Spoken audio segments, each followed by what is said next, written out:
ॐ पंचमुखी हनुमते नमः। ॐ पंचमुखी हनुमते नमः। जय बजरंगबली, जय बजरंगबली बल। ॐ नमो भगवते आञ्जनेयाय महाबलाय हनुमते नमः।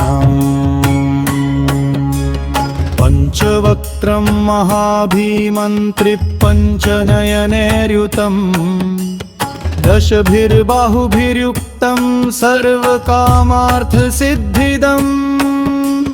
पूर्वे तु वानरं वक्त्रं कोटिसूर्यसम्प्रभम् दंष्ट्राकरालवदनं भ्रुकुटीकुटीलाक्षकम्। दक्षिणे नारसिंहं च महाद्भुतं भयङ्करम् अत्युग्रतेजो वपुषं भीषणं भयनाशनम्। पश्चिमे गरुडं वक्त्रं वज्रतुण्डं महाबलम् सर्वनागप्रशमनं विषभूतादिकृन्तनम्। उत्तरे वराहं देवं कृष्णदीप्तनिभं प्रभुम् पातालसिंहवेतालज्वररोगादिनाशनम्।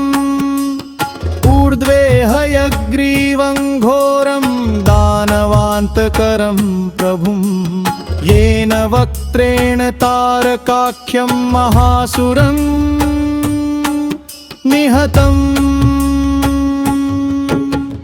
जय हनुमान बलवान संकट हरन भगवान पंचमुखी रूप धरे करे सबका कल्याण। ॐ हनुमान पूर्वतः पातु, दक्षिणे पवनात्मजः पातु प्रतीचां रक्षोग्धः। उत्तरस्यां सदा पातु,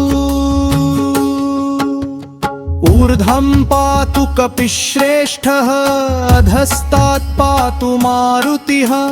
सर्वापद्भ्यो मां रक्षेत् पञ्चमुखो हनुमान् सदा।